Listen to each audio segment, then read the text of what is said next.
السلام عليكم ورحمة الله وبركاته. إن الحمد لله وحده، والصلاة والسلام على من لا نبي بعده، وعلى آله وأصحابه ومن تبعهم بإحسان إلى يوم الدين. أما بعد، فأعوذ بالله من الشيطان الرجيم. بسم الله الرحمن الرحيم. الحمد لله رب العالمين، الرحمن الرحيم، مالك يوم الدين.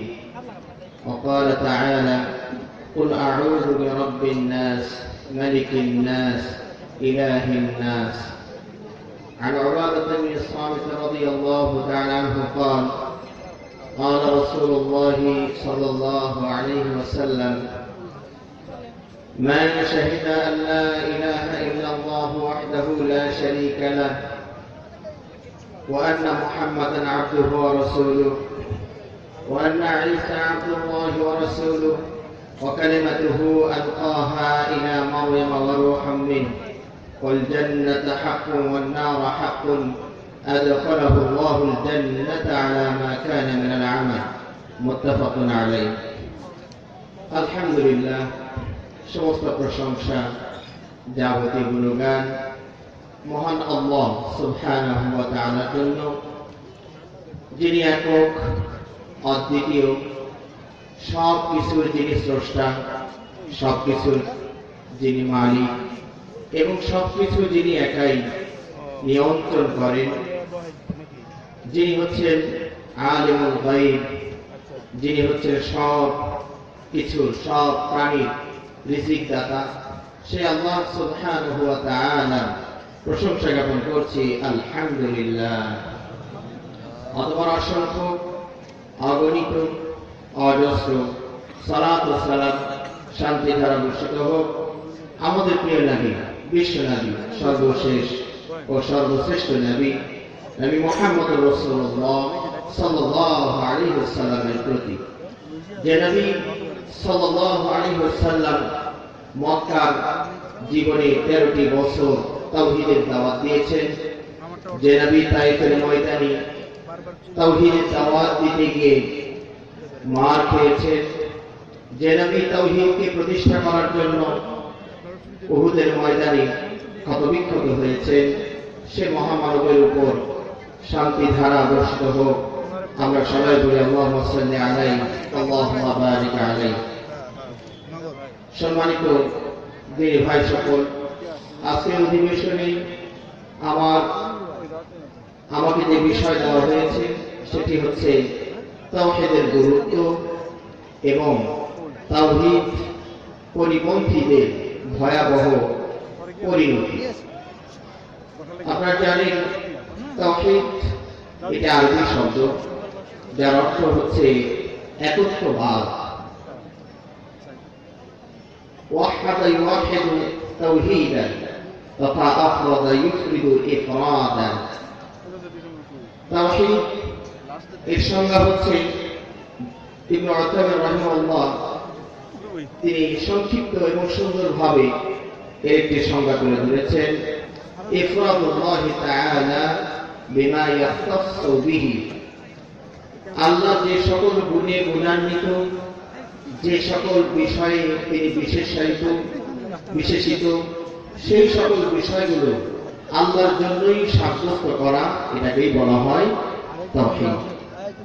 এই তাওহীদ তিন প্রকার: তাওহীদ আর-রুবুবিয়্যাহ, তাওহীদুল উলুহিয়্যাহ, তাওহীদুল আসমা ওয়াস সিফাত। তাওহীদুর রুবুবিয়্যাহ মানে প্রতিপালনের ক্ষেত্রে আল্লাহকে এক জানা। তাওহীদুল উলুহিয়্যাহ মানে ইবাদতের ক্ষেত্রে আল্লাহকে এক মানা। এবং তাওহীদুল আসমা ওয়াস সিফাত মানে আল্লাহর কিছু সুন্দর সুন্দর নাম আছে এবং আল্লাহর কিছু সুন্দর সুন্দর গুণাবলী আছে, এগুলোতে আল্লাহ রাব্বুল আলামিনকে এক এবং অদ্বিতীয় জানা। তাওহীদের গুরুত্ব এটা অপরিসীম।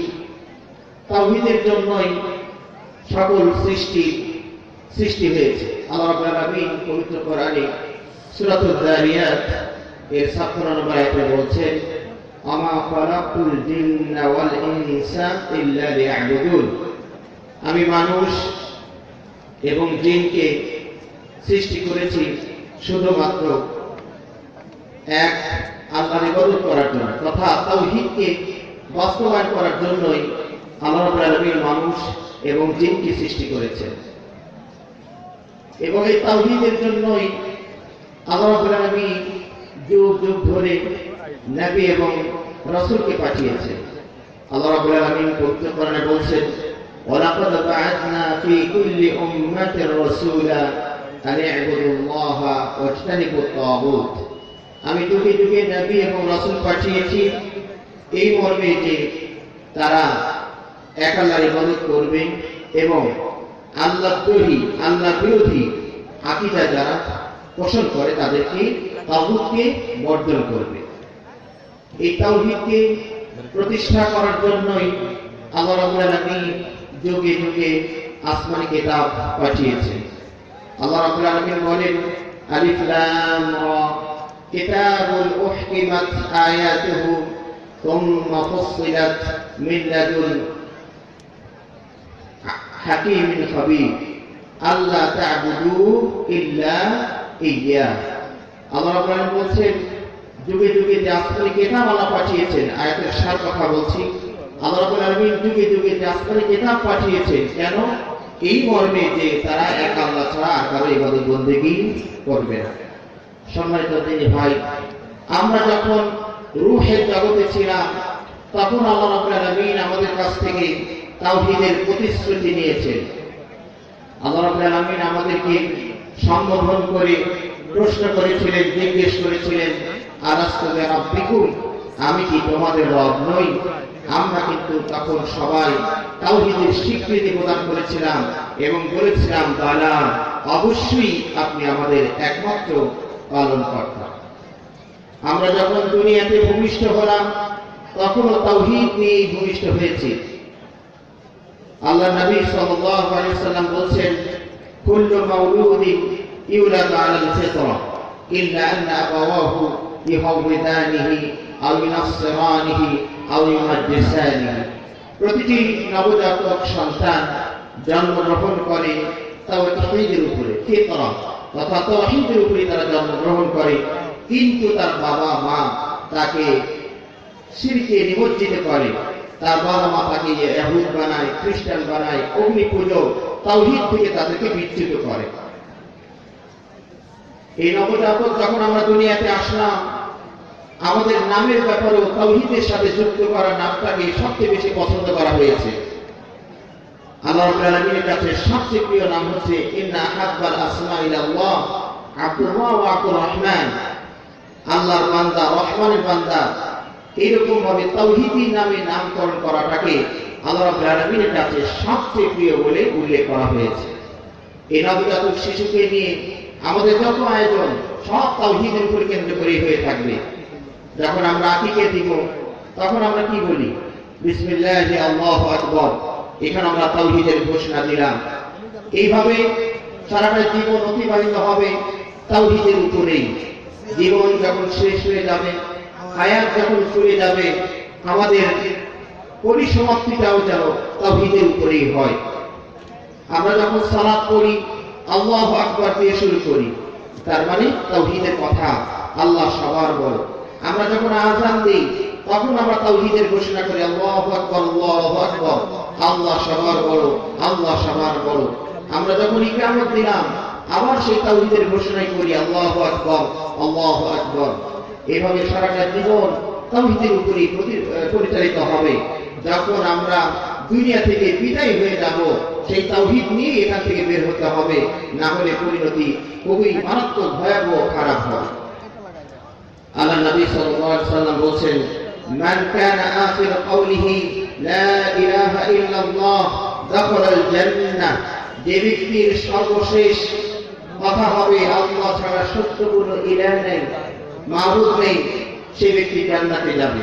তাহলে বোঝা গেল জীবন শেষে কালিমা তাওহীদ, কালিমাতুত তাওহীদ, একত্ববাদের উপরে আমি আপনি যদি মরতে পারি তাহলে জানো, তাহলে আপনার জান্নাতের নিশ্চয়তা পেয়ে গেলে।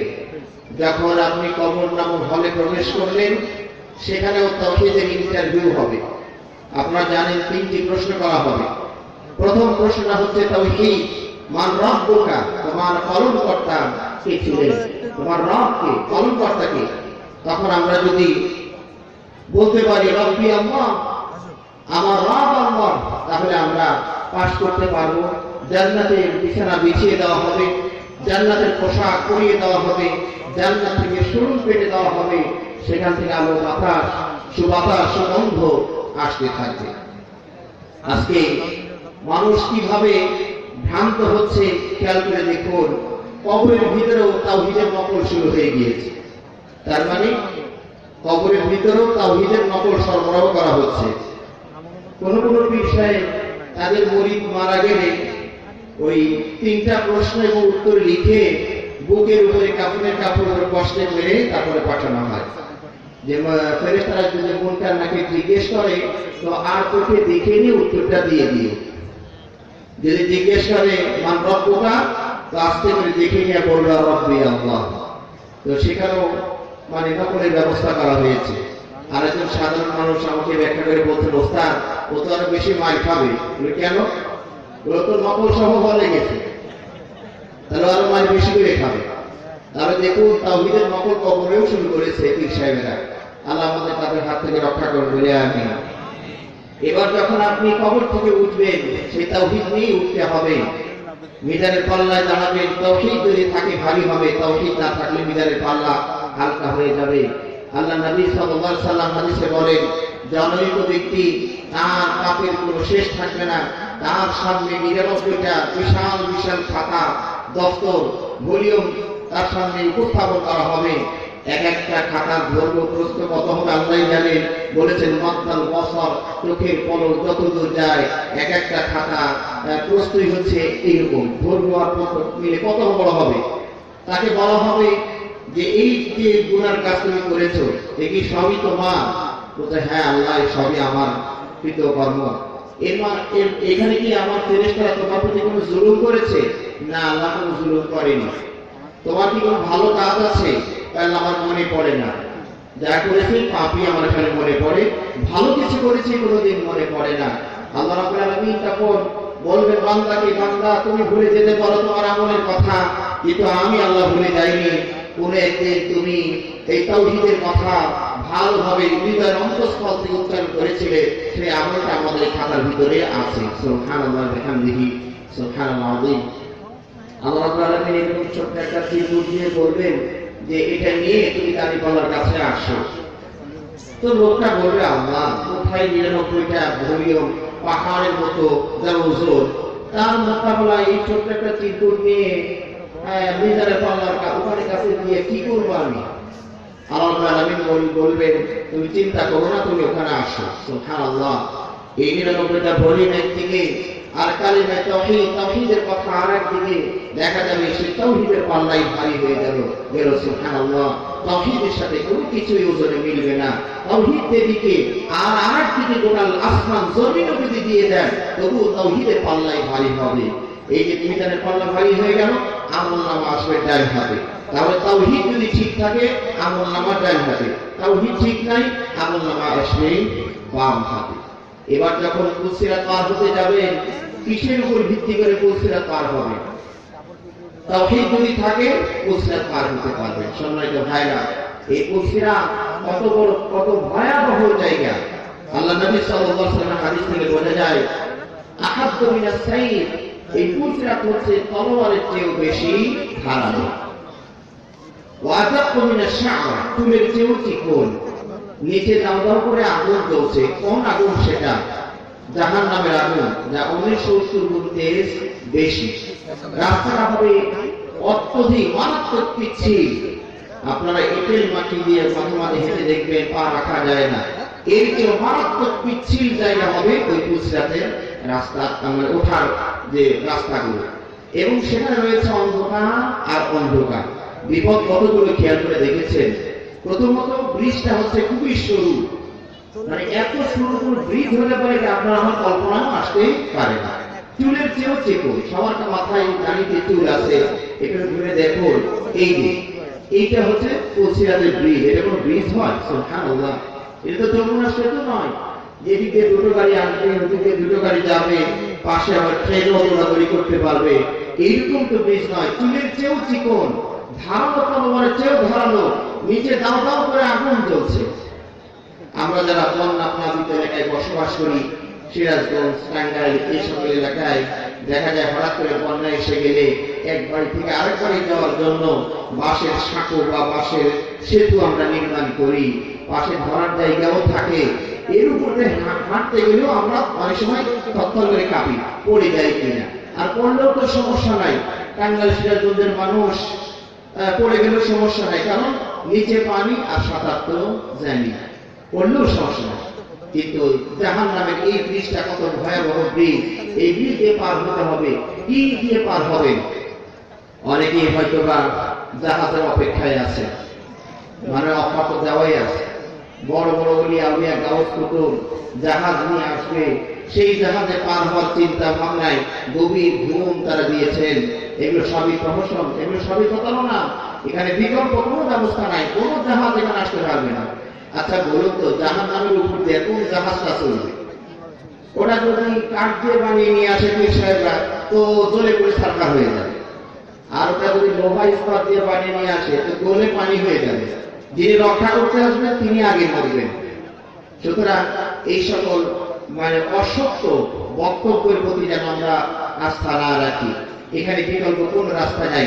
নবী হলেও এখান থেকে যেতে হবে, রসুল হলেও এখান থেকে যেতে হবে, আল্লাহ শহীদ হন এখান থেকে যেতে হবে, পাপী তাপী সবাইকে এখান দিয়েই যেতে হবে। বিকল্প কোন রাস্তা নেই এবং কোন ব্যবস্থাও নেই। কিভাবে সেখানে নাজাত পাবে? আল্লাহ রাব্বুল আলামিন পবিত্র কোরআনে বলেছেন, ওয়া ইন মিনকুম ইল্লা ওয়ারিদুহা কানা আলা রাব্বিকা হাতমান মাকদিয়্যা। এখান থেকে সবাইকে যেতে হবে, বিকল্প কোনো সুযোগ নাই। এরপর বলছেন আল্লাহ, তুম্মা নুনাজ্জিল লাযীনা তাকাও। এরপর আমরা নাজাত দিব যারা আল্লাহকে ভয় করে। আর আল্লাহকে ভয় করলেন কিভাবে? যদি আপনার ভিতরে তাওহীদই না থাকে, আপনি আমাকে ভয় পেয়েছেন, ভয় করেছেন, আপনার ভিতরে তাকওয়া আছে, এটা তো একটা অসার বক্তব্য, মানে অবান্তর বক্তব্য। যিনি মুত্তাকী হবেন তিনি অবশ্যই মুওয়াহিদ হবেন। তাওহীদ ছাড়া তাকওয়ার কথা চিন্তা করাই যায় না। তাহলে এই ব্রিজ দিয়ে পার হবেন কারা? মুত্তাকী যারা। এই ভয়ঙ্কর ব্রিজ দিয়ে কেউ চোখের পলকে উড়াল মারবেন। সুবহানাল্লাহ। আমার কাছে কেন যেন মনে হয়, যাও কিভাবে আল্লাহ পার করবেন সে তো আল্লাহই জানেন, আল্লাহই জানবেন। আমার কাছে মনে হয় যে ওই সময় যদি মুমিনদেরকে যেন যদি ওই বিমান যেমন উড়ে যায়, আমাদের দেশে বিমান উড়াল মেরে সৌদি আরবে ৬০০০ মাইল দূরে যে অবতরণ করে, আচ্ছা বলুন তো, বিমান যখন উড়ে যায় তখন কি সে বুঝতে পারে যে নিচে অনেকগুলো সাগর পাড়ি দিলাম, নদী পাড়ি দিলাম, গাছগাছালি পাড়ি দিলাম, কত জায়গায় আগুন জ্বলছিল সেগুলো পাড়ি দিয়েছি? বিমান এবং বিমানের আরোহীরা কি বুঝতে পারে? বুঝতে পারলো না। তো আল্লাহ নবী এই জায়গায় এমন ভাবে মুমিন মুত্তাকী মুওয়াহিদদেরকে পার করবেন, তারা টেরই পাবে না যে এখানে কোনো ভয়ঙ্কর অবস্থা ছিল। সুবহানাল্লাহ।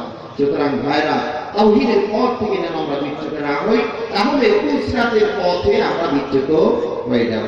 এবার আপনার পরে পার হয়ে যাবে জান্নাত জাহান্নাম, সেটাও নির্ভর করছে তাওহীদের উপরে। তাওহীদ আছে জান্নাত আছে, তাওহীদ নাই জান্নাত নাই। ইন্নাল আবরারা লাফি নাঈম ওয়া ইন্নাল ফুজ্জারা লাফি জাহিম। আবরার পুণ্যবান ব্যক্তি কারা? তারা যাদের ভিতরে তাওহীদ আছে, তারাই হচ্ছেন পুণ্যবান ব্যক্তি। আর যাদের তাওহীদ নাই তারা ফুজ্জার, ফাজির, পাপিষ্ঠ, তারা জালেম, তাদের ঠিকানা হবে জাহান্নাম। সম্মানিত ভাইরা, এই সংক্ষিপ্ত আলোচনায় আশা করি আপনারা তাওহীদের গুরুত্ব বুঝতে পেরেছেন। এক কথায় বলা যায় তাওহীদকে কেন্দ্র করে সবকিছুর আয়োজন করা হয়েছে। মূল হচ্ছেন আল্লাহ সুবহানাহু ওয়া তাআলা, তাকে কেন্দ্র করে সব কিছু পদক্ষেপ করছে, ঘোরাফেরা করছে একমাত্র আল্লাহকে, মানে আল্লাহকে কেন্দ্র করে। সুতরাং তাওহীদ এর বিকল্প কোন ব্যবস্থাপনা আসমান এবং জমিনে নাই। মুক্তির একমাত্র পথ তাওহীদের পথ। এই তাওহীদ তিন প্রকার। আমি কিছুক্ষণ আগে আমার বক্তব্য শুরুতে বলেছি, তাওহীদ রুবুবিয়্যা মানে আল্লাহ একমাত্র লালন পালনকারী, এই বিশ্বাস।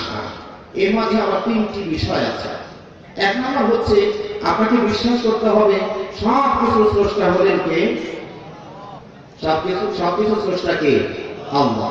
আল্লাহু খালিকু কুল্লি শাই। আল্লাহ হচ্ছেন সব কিছুর একমাত্র স্রষ্টা। সূরা লোকমান আল্লাহ তাআলা আলামিন বলছেন, হাযা খালকুল্লাহ ফাআরুনি মাযা খালাকাল্লাযীনা মিন দুনি। যা কিছু দেখছো ডানে বামে উপরে নিচে সামনে পিছনে, এই সব কিছুর একমাত্র স্রষ্টা হলেন কে? আল্লাহ সুবহানাহু ওয়া তাআলা।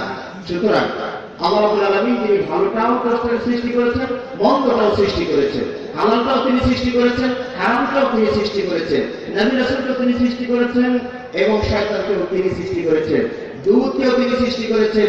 আবার আপনার প্রাণীদের ভিতরে দেখুন গরু ছাগল হালালটাকে আল্লাহ সৃষ্টি করেন, আবার শুকুর কুকুরকেও কে সৃষ্টি করেছেন? বলুন না, কে সৃষ্টি করেছেন? আল্লাহ সুবহানাহু ওয়া তাআলা। তাহলে সব কিছুর একমাত্র স্রষ্টা হলেন আল্লাহ। ভালো তিনি সৃষ্টি করেছেন, মন্দ তিনি সৃষ্টি করেছেন মানুষকে পরীক্ষা করার জন্য। দেখবেন আমাদের দেশের স্যারেরা যখন প্রশ্ন করে, একটা প্রশ্ন এরকম ভাবে করে যে সঠিক উত্তরের পাশে টিক চিহ্ন দাও। স্যাররা প্রশ্ন করেছে যে বদর যুদ্ধ কত হিজরিতে সংঘটিত হয়েছে? তিনি উত্তর লিখেছেন 5টা। প্রথমটা হলো দ্বিতীয় হিজরি, এরপরে তৃতীয় হিজরি, পঞ্চম হিজরি, দশম হিজরি, 200 হিজরি। এই 5টা উত্তরের ভিতরে সঠিক কয়টা বলুন তো? একটা। আর বাকি সবগুলোই ভুল।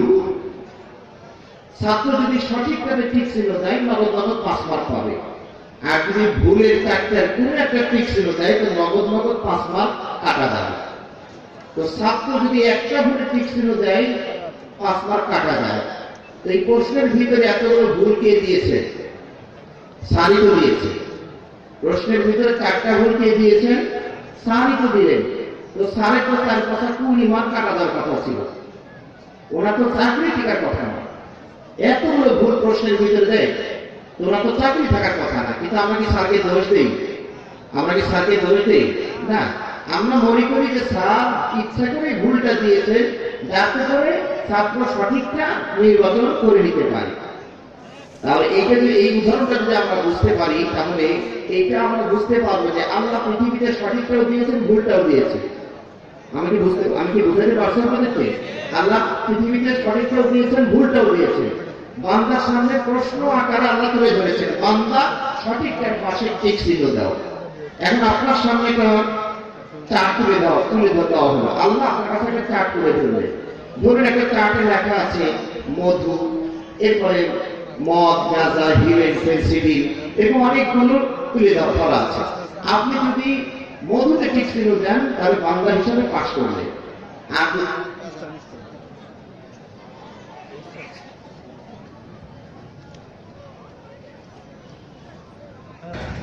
আমরা তাওহীদের প্রকারের ভিতরে ছিলাম। আসলে সময় খুবই স্বল্প, আর মাত্র 5 মিনিট কথা বলা যাবে। তো যেহেতু আমার বক্তব্যের বিষয়ে দুটো সাইড ছিল, তাওহীদের গুরুত্ব, আর আরেকটা সাইড ছিল তাওহীদ পরিপন্থী আকীদার ভয়াবহ পরিণতি। তো আমি প্রকারগুলো আবার নতুন আসবেন, তারা ইনশাআল্লাহ হয়তো পূর্ণ করবেন। আমি ওই সাইডটা কিছু বলি। যাদের ভিতরে তাওহীদ নাই, তাওহীদ বিরোধী যারা, তাদের অবস্থানটা কোন অবস্থানে আছে, তারা কোন অবস্থায় আছে দেখুন। যাদের ভিতরে তাওহীদ নাই তারা এক নম্বর হচ্ছে নাপাক ব্যক্তি। মনে থাকবে ইনশাআল্লাহ। যাদের ভিতরে তাওহীদ নাই তারা কি ব্যক্তি? নাপাক। আল্লাহ কোরআনে বলে দিয়েছেন ইন্নামাল মুশরিকুনা নাজাসুন। যারা মুশরিক, তাওহীদ নাই যাদের ভিতরে, তারা হচ্ছে নাপাক। যারা তাওহীদ পরিপন্থী আকীদায় বিশ্বাসী, তাদের সাথে বিবাহ বন্ধনে আবদ্ধ হওয়া যাবে না। তাদের মেয়েটা যতই সুন্দরী হোক, যতক্ষণ পর্যন্ত তাওহীদ বিরোধী অবস্থানে থাকবে তাদেরকে বিয়েও করা যাবে না। আল্লাহ রাব্বুল আলামিন পবিত্র কোরআনে বলে দিয়েছেন ওয়ালা তানকিহুল মুশরিকাতি হাত্তা ইউমিননা। মুশরিকা নারীদেরকে তোমরা বিয়ে করিও না। তাওহীদ পন্থী যারা, তাওহীদ বিপরীতে যারা চলে, তাদের মেয়েদেরকে বিয়ে করো না। ওয়ালা আমাতুন মুমিনাতুন খায়রুম মিন মুশরিকাতিন ওয়ালাউ আ'জাবাতকুম। যদিও সেই নারী পরম সুন্দরীও হয়, তারপরও তাওহীদ না থাকলে সেই মেয়েকে বিয়ে করা যাবে না। যারা তাওহীদের বিপরীত অবস্থান নিয়েছে তারা হচ্ছেন সবচেয়ে বড় জালেম। আল্লাহ রাব্বুল আলামিন পবিত্র কোরআনে বলেছেন ইন্নাশ শিরকা লাযুলমুন আযীম, এবং এদের ঠিকানা হচ্ছে জাহান্নাম। আল্লাহ রাব্বুল আলামিন পবিত্র কোরআনে বলেছেন ইন্নাহু মান ইউশরিক বিল্লাহ ফাকাদ হারামাল্লাহু আলাইহিল জান্নাহ ওয়া মা'ওয়াহু আন-নার ওয়া মা লিয-যালিমিন মিন আনসার। যারা শিরক করলো তথা তাওহীদ পরিপন্থী আকীদায় বিশ্বাসী হলো তাদেরকে সম্পর্কে আল্লাহ বলেছেন তাদের জন্য জান্নাত হারাম, তাদের ঠিকানা হচ্ছে জাহান্নাম। এবং এই সকল জালেম এদের জন্য কোনো সুপারিশকারী থাকবে না। যারা তাওহীদ পরিপন্থী আকীদায় বিশ্বাসী তাদের কোনো আমল কবুল হবে না। আল্লাহ রাব্বুল আলামিন পবিত্র কোরআনে বলে দিয়েছেন ওয়াকাদিমনা ইলা মা আমিলু মিন আমালিন ফাজআলনাহু হাবাআন মানসুরা। যারা তাওহীদ পরিপন্থী শিরকের ভিতরে আবদ্ধ থাকছে তাদের কোনো আমল কবুল হবে না। সম্মানিত ভাইরা, আমার সময় শেষ হয়ে